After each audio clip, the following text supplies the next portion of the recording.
कभी कभी सिस्टम को समझने के लिए सिस्टम से बाहर जाना पड़ता है।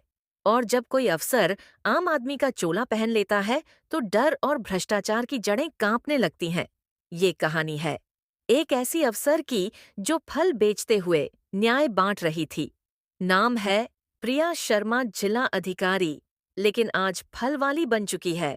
दिल्ली की एक तंग गली में जन्मी, किताबों से ज्यादा सपनों की भूख थी उसमें।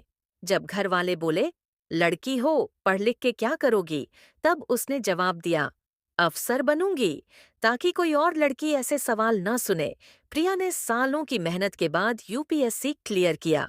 अब वो जिले की डीएम थी, लेकिन कुर्सी पर बैठकर फैसले सुनाना और जमीन पर चलकर सच्चाई जानना, दोनों में फर्क होता है। 2024 के आखिरी महीने में उसका ट्रांसफर हुआ। लोगों ने कहा, यहाँ कोई सुधरता नहीं मैडम, यहाँ सिस्टम और माफिया एक साथ चलते हैं। लेकिन प्रिया सिर्फ मुस्कुराई और बोली, तो अब एक अलग चाल चलेगी, सिस्टम में रहकर सिस्टम को ही बेनकाब किया जाएगा। कुछ ही हफ्तों में उसके पास शिकायतें आने लगीं। बाजार के छोटे विक्रेता, गरीब महिलाएं, ठेले वाले, सब एक ही बात कहते, वसूली हो रही है साहब, हर हफ्ते हफ्ता लगता है।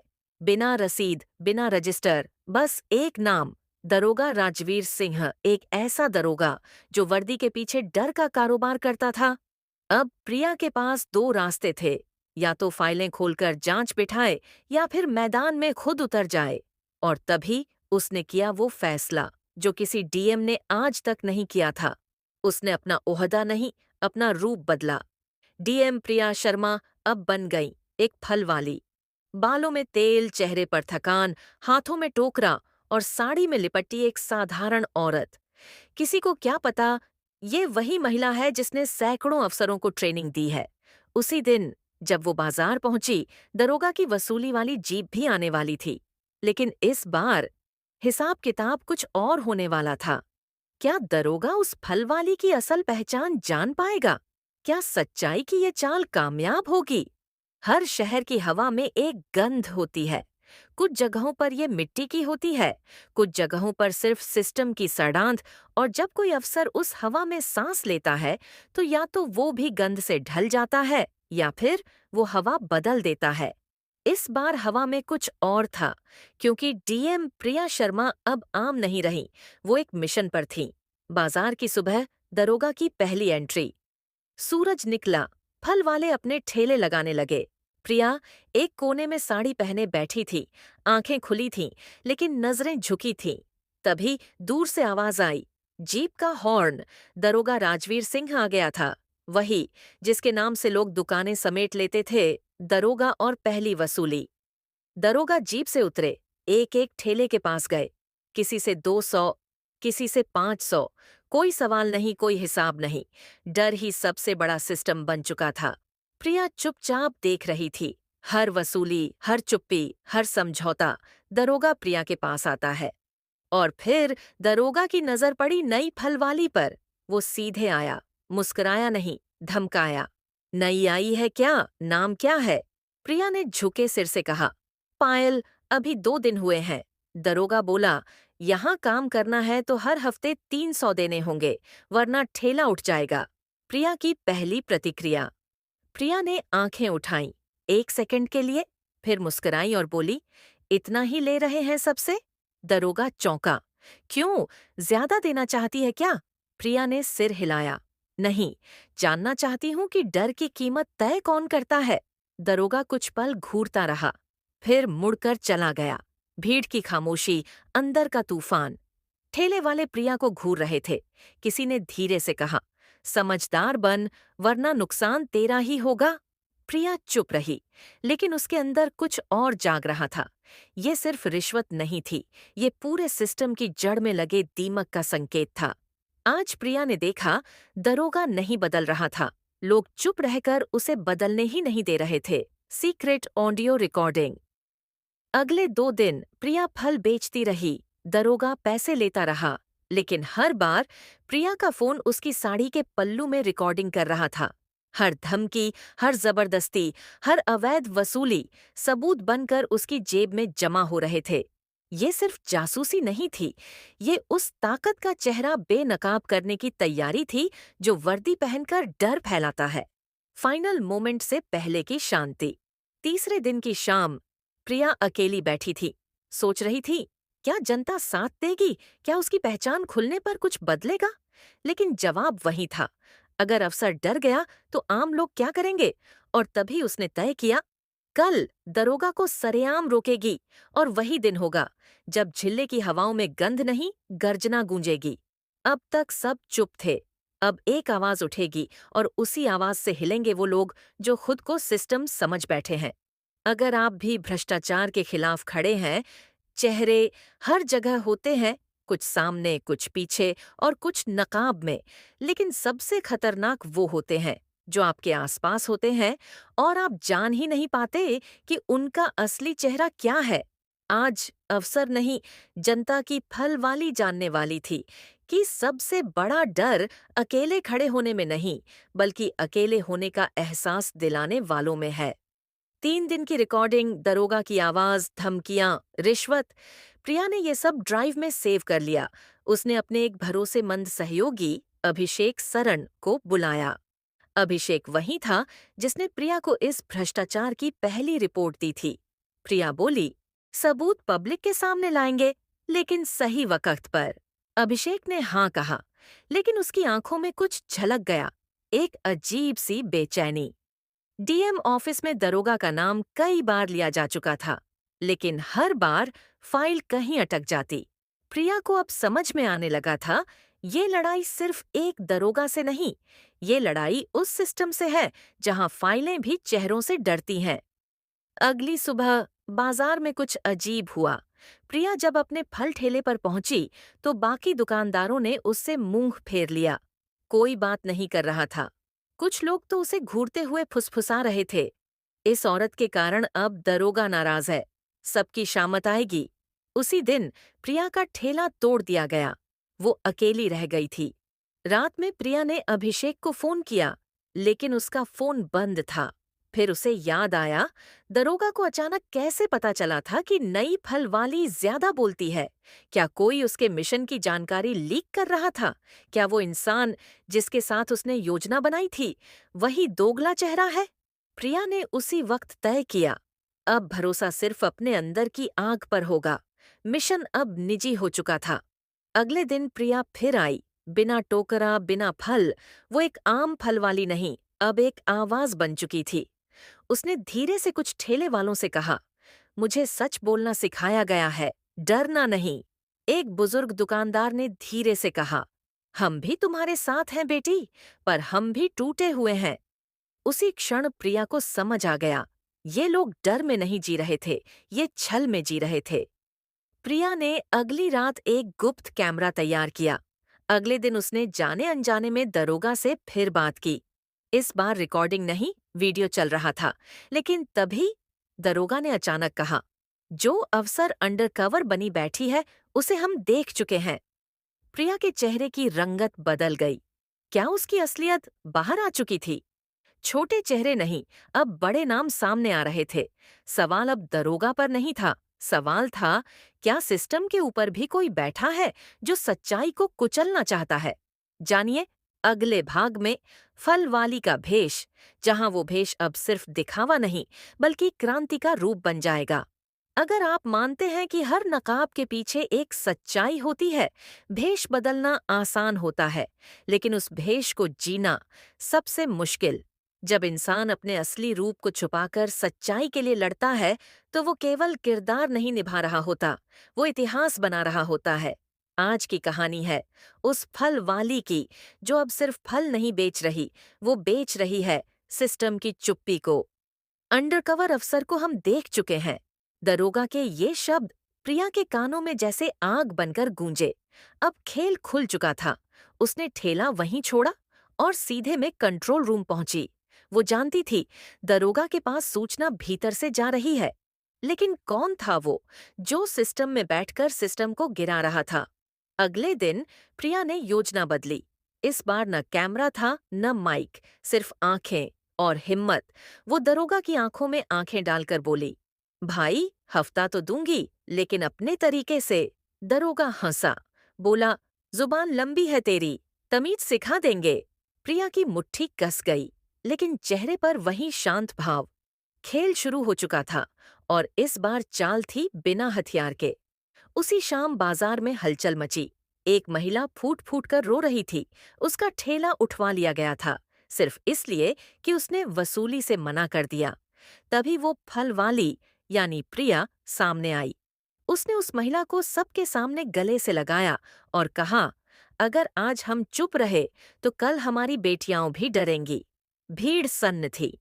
किसी ने पहली बार देखा, कोई फल वाली सीना तान कर सच बोल रही थी। रात में प्रिया ने अभिषेक को ऑफिस बुलाया। वो अब भी शंका में थी। उसने सीधा पूछा, तुमने दरोगा को कुछ बताया? अभिषेक बुरी तरह चौंका। बोला, क्या तुम मुझ पर शक कर रही हो? प्रिया बोली, नहीं, मैं सिर्फ सच पर भरोसा कर रही हूँ।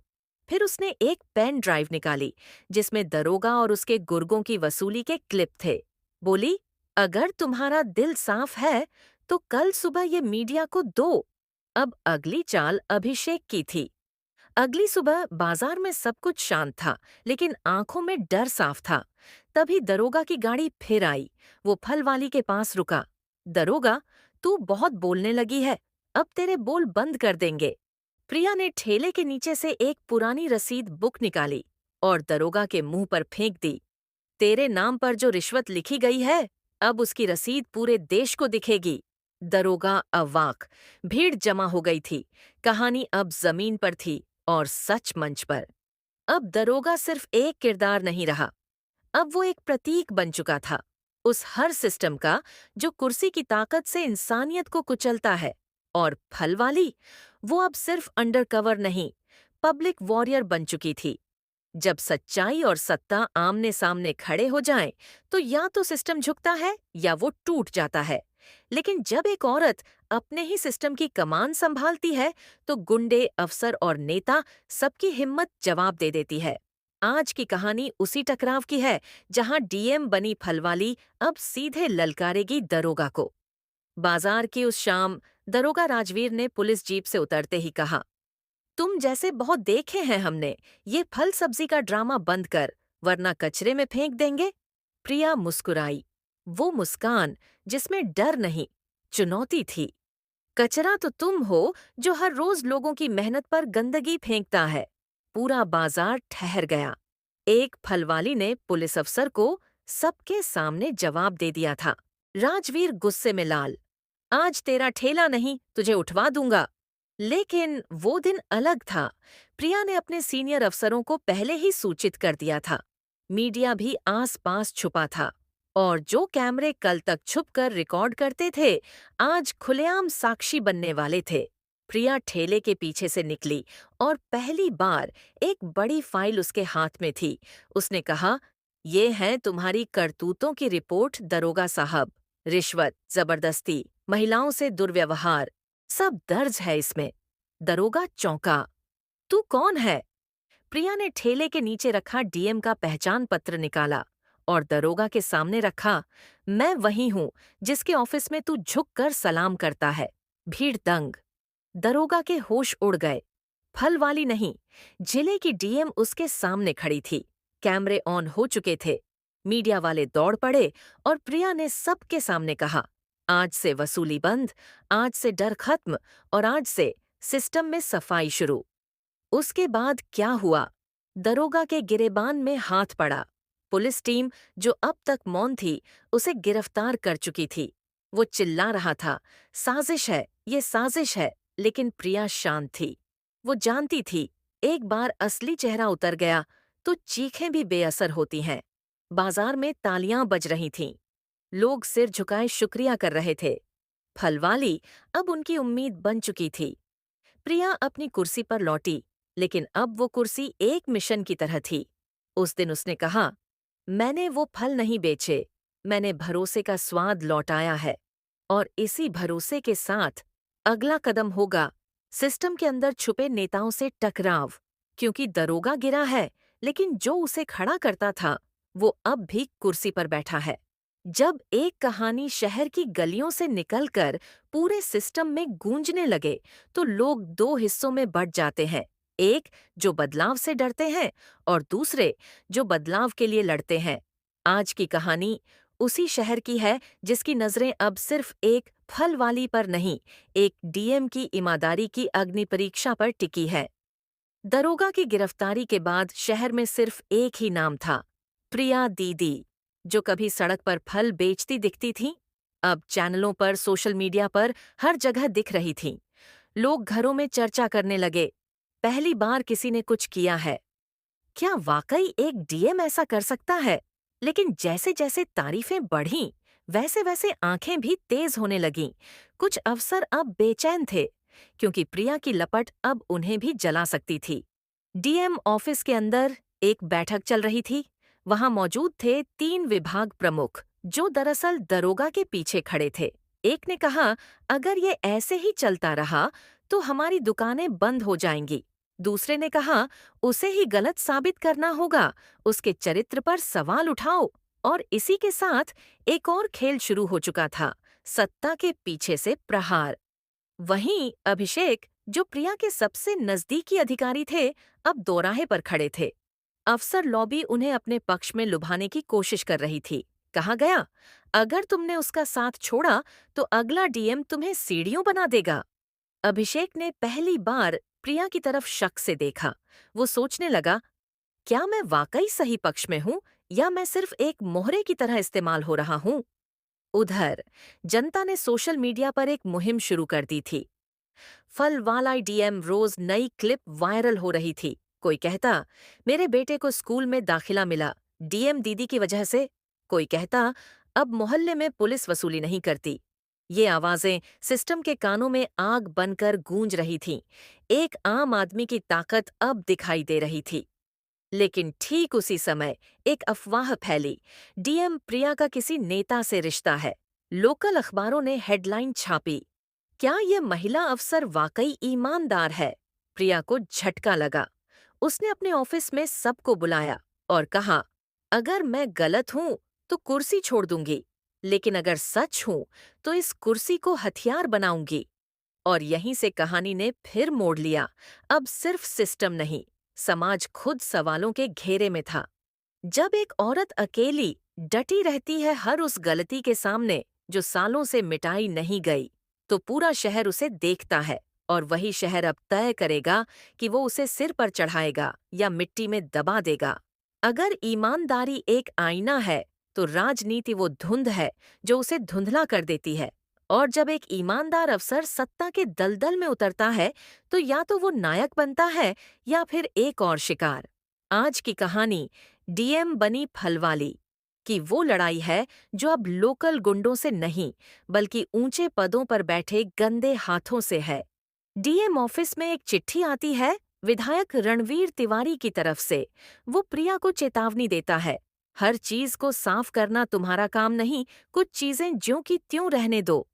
प्रिया ने जवाब दिया, आपका क्षेत्र साफ होगा, चाहे कोई आदेश दे या डराए।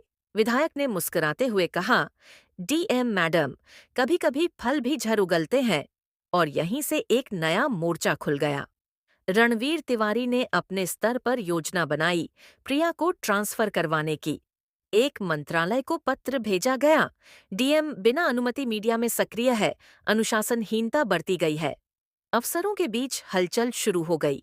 प्रिया के ऊपर एक अलग तरह का दबाव बनने लगा, ट्रांसफर, इंक्वायरी, बदनामी। लेकिन प्रिया जानती थी, अगर वो पीछे हटी तो फिर कोई महिला अधिकारी आवाज उठाने से पहले 100 बार सोचेगी। उसने अपना अगला कदम सोचा, विधायक के एनजीओ का ऑडिट करवाया। सीएजी की टीम को बुलाया गया। दस्तावेजों में गड़बड़ी, फर्जी कर्मचारियों की लिस्ट, सब खुलने लगा। मीडिया को कोई बयान नहीं दिया गया, लेकिन चैनलों को लीक हो गई वो रिपोर्ट। विधायक के ट्रस्ट में करोड़ों की हेरा फेरी। रणवीर तिवारी बौखला गया। अब ये सिर्फ एक डीएम और विधायक की जंग नहीं रही, ये सत्ता के अहंकार और जमीन की ईमानदारी के बीच की लड़ाई बन चुकी थी। वहीं अभिषेक, जो अब तक कशमकश में था, उसने खुद को विधायक के बुलावे से दूर कर लिया। प्रिया को ऑफिस में बुलाकर कहा, अगर आपको हटाया भी गया, मैं आपकी लड़ाई को जिंदा रखूंगा। प्रिया मुस्कुराई। लड़ाई मेरी नहीं, हर उस इंसान की है जो रोज रिश्वत से लड़ता है और फिर भी जिंदा रहता है। रणवीर तिवारी अब आर पार पर उतर चुका था। उसने राज्य सचिवालय से बात की। प्रिया का इमरजेंसी ट्रांसफर फाइल में डाल दिया गया। लेकिन एक सीनियर आईएएस अधिकारी जो खुद भ्रष्टाचार के खिलाफ थे, उन्होंने वो फाइल रोक दी। उन्होंने फोन किया, मैडम आप डटी रहिए, वक्त आ गया है कि कोई सत्ता की आंख में आंख डालकर देखे। और पहली बार प्रिया को लगा उसकी लड़ाई अकेली नहीं रही। जब दलदल गहरा हो तभी असली कमल उगता है। प्रिया अब सिर्फ एक अफसर नहीं, एक प्रतीक बन चुकी है। और अगला भाग, कुर्सी या कफन, उस मोड़ पर ले जाएगा जहां या तो प्रिया सिस्टम से बाहर फेंक दी जाएगी या वो खुद सिस्टम को बदल देगी। कुछ लड़ाइयाँ सिर्फ जीतने के लिए नहीं लड़ी जाती, वो लड़ी जाती हैं ताकि आने वाली पीढ़ियां सिर ऊंचा करके जी सकें। और जब एक औरत सिस्टम के खिलाफ अकेली खड़ी हो, तो उसे सिर्फ दो चीजें मिलती हैं, कुर्सी या कफन। सुबह का वक्त था। डीएम ऑफिस में एक बंद लिफाफा पहुंचा। उस पर लिखा था, अत्यावश्यक, व्यक्तिगत रूप से खोलें। प्रिया ने चुपचाप लिफाफा खोला और सामने था ट्रांसफर ऑर्डर। 24 घंटे में कार्य मुक्त होना था। कारण? प्रोटोकॉल का उल्लंघन, पब्लिक डिस्टर्बेंस। प्रिया ने कोई प्रतिक्रिया नहीं दी। उन्होंने बस अपनी मेज पर रखे आम के 2 टुकड़ों को देखा और मुस्कुराकर कहा, कभी कभी सबसे मीठा फल सबसे ज्यादा कांटे देता है। शहर में खबर फैल गई, फल वाली डीएम को हटा दिया गया। लोगों का गुस्सा फूट पड़ा। सड़कों पर पोस्टर लग गए, डीएम दीदी वापस लाओ। बूढ़े से लेकर बच्चे तक प्रिया के ऑफिस के बाहर इकट्ठा हो गए। फल बेचने वाली महिलाएं अपने ठेले लेकर आईं। हम इनके साथ हैं। लेकिन सबसे ज्यादा हैरानी तब हुई जब शहर का पुराना गुंडा, जिसे प्रिया ने सुधारा था, उसने माइक उठाया और बोला, जिसने मुझे इंसान बनाया उसे हटाने वाले कौन होते हैं? रात 9 बजे के प्राइम टाइम पर हर चैनल की हेडलाइन थी, क्या ईमानदारी की सजा मिली प्रिया को? डिबेट शुरू हुए। कुछ बोले, प्रिया ने नियम तोड़े, और कुछ बोले, उसने वो किया जो सालों से कोई नहीं कर पाया। लेकिन असली जवाब तब आया जब सोशल मीडिया पर ट्रेंड हुआ। कुर्सी या कफन, लाखों लोगों ने लिखा, अगर उसे हटाया गया तो हम सड़कों पर उतरेंगे। प्रिया चुप थी, लेकिन जनता बोल रही थी। सीएम हाउस में बैठक बुलाई गई। रणवीर तिवारी और कई सीनियर अफसर मौजूद थे। एक मंत्री ने कहा, इस लड़की ने तो पूरा सिस्टम हिला दिया। लेकिन वहीं बैठे एक वरिष्ठ आईएएस अधिकारी ने कहा, अगर हम इसे हटाएंगे तो पूरी जनता सिस्टम के खिलाफ हो जाएगी। रणवीर तिवारी गुस्से से बोला, तो क्या अब जनता हमारे अफसर तय करेगी? सीएम ने शांत स्वर में कहा, नहीं, लेकिन जनता अब आंखें खोल चुकी है। और यहीं से फैसला पलट गया। अगले दिन सुबह प्रिया अपनी गाड़ी में ऑफिस छोड़ने जा रही थी, तभी फोन आया, आपका ट्रांसफर आदेश निरस्त कर दिया गया है। वो रुक गईं। गाड़ी वापस मोड़ी। ऑफिस पहुंची तो बाहर हजारों लोग खड़े थे। सबने तालियां बजाईं। किसी ने पुकारा, अब ये सिर्फ डीएम नहीं, हमारी दीदी है। और पहली बार किसी कुर्सी ने एक अफसर को नहीं, एक अफसर ने कुर्सी को इज्जत दी। जब सच्चाई अकेली चलती है तो लड़खड़ाती है, लेकिन जब लोग साथ हो जाएं तो वही सच्चाई क्रांति बन जाती है। अब प्रिया की कहानी एक मोड़ पर है, जहां से या तो नया इतिहास लिखा जाएगा या फिर पुराने घाव फिर से खोले जाएंगे। कुछ लोग कुर्सी पर बैठते हैं और कुर्सी की गरिमा को समझते हैं, लेकिन कुछ लोग कुर्सी से उठकर जनता की आवाज बन जाते हैं। और जब एक अकेली औरत एक जिले की नहीं, पूरे राज्य की उम्मीद बन जाती है, तब वो सिर्फ अफसर नहीं, एक आंदोलन बन जाती है। ये कहानी है डीएम बनी फलवाली की क्रांति का अगला अध्याय। एक डीएम, एक आंदोलन। प्रिया ने तय किया, अगर कुर्सी बची है तो उसे अब इस्तेमाल करना है। उसने जिले के सभी सरकारी विभागों का ऑडिट शुरू करवाया। शिक्षा, स्वास्थ्य, नगर पालिका, निर्माण विभाग, हर जगह से फर्जीवाड़े के आंकड़े सामने आने लगे। कहीं मिड डे मील में नकली राशन तो कहीं स्कूलों में फर्जी नाम। उसने एक प्रेस कॉन्फ्रेंस की। अब हर विभाग में जनता की निगरानी समिति बनेगी। इस घोषणा ने शासन में हलचल मचा दी। प्रिया ने एक लोक निरीक्षण मंच शुरू किया, जहां हर वार्ड, हर मोहल्ले से सामान्य लोग चुने गए। एक गृहिणी, एक फलवाला, एक शिक्षक, एक छात्र। उन्होंने शपथ ली, हम सिर्फ रिपोर्ट नहीं करेंगे, सिस्टम को बदलेंगे। हर दिन 5 शिकायतों का समाधान उसी दिन हो रहा था। जिले में पहली बार ऐसा हुआ, जहां जनता खुद सरकारी सिस्टम की आंख बन गई। और यह सब एक डीएम के नेतृत्व में हो रहा था। राज्य सचिवालय को डर लगने लगा। अगर हर जिले में ऐसा हुआ तो राज करने वालों के चेहरों से नकाब उतर जाएगा। विपक्ष ने भी प्रिया को समर्थन दिया, क्योंकि उसे दिखा अब इस लहर को रोका नहीं जा सकता। लेकिन सत्ता पक्ष चिंतित था, क्योंकि प्रिया किसी पार्टी की नहीं, सिर्फ जनता की थी। उन्हें डर था, अगर ये आंदोलन बढ़ा तो अगला चुनाव भी हिल सकता है। देश के अन्य राज्यों से कॉल आने लगे, मैडम, क्या आप हमें ट्रेनिंग दे सकती हैं कि कैसे जनता को साथ लेकर प्रशासन चलाएं? कॉलेजों में प्रिया का नाम एक रोल मॉडल की तरह लिया जाने लगा। एक इंटरव्यू में पूछा गया, आपके अंदर इतना साहस कहाँ से आता है? प्रिया मुस्कुराई और बोली, मैंने फल बेचे हैं साहब, सौदे नहीं। और जो ईमान एक ठेले पर न बिके, वो कुर्सी पर क्यों बिकेगा? प्रिया की कहानी राष्ट्रीय मीडिया में छा गई। दिल्ली से कॉल आया, आपको राष्ट्रपति पुरस्कार के लिए नॉमिनेट किया गया है। लेकिन प्रिया ने कहा, अगर मेरे काम से कोई बच्ची प्रशासनिक सेवा में आना चाहती है, वही मेरा पुरस्कार है। देश के बड़े अखबार ने हेडलाइन दी, एक डीएम जिसने आंदोलन खड़ा कर दिया। लेकिन क्या ये आंदोलन सिर्फ एक जिले तक रहेगा, या प्रिया का सपना पूरे प्रदेश तक जाएगा? इसका जवाब, जब एक बीज धूप, धूल और ठोकरें सहकर फल देता है, तो वो सिर्फ पेड़ नहीं बनता, एक जंगल का जन्म करता है। प्रिया अब अकेली नहीं है, वो एक नाम नहीं, आंदोलन है। अगर आपने कभी सोचा है कि अकेले कुछ नहीं बदल सकता, तो इस कहानी को दोस्तों तक भेजिए, लाइक कीजिए, कमेंट कीजिए। मैं भी बदलाव हूँ। और अगले भाग के लिए तैयार रहिए, भाग 10।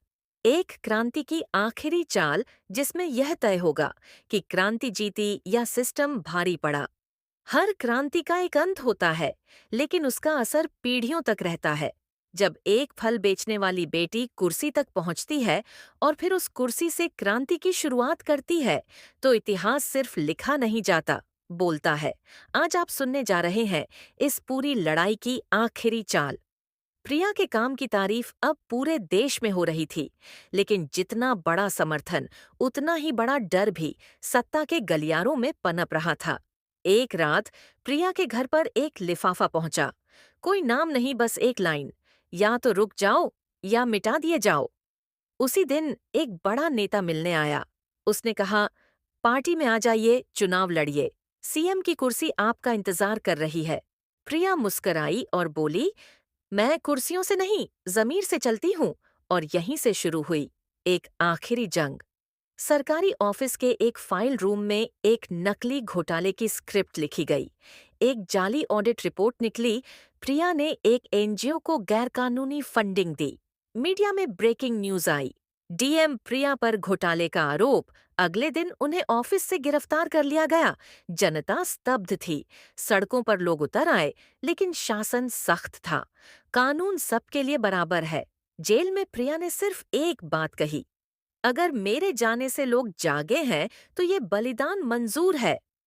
प्रिया की गिरफ्तारी ने आग में घी का काम किया।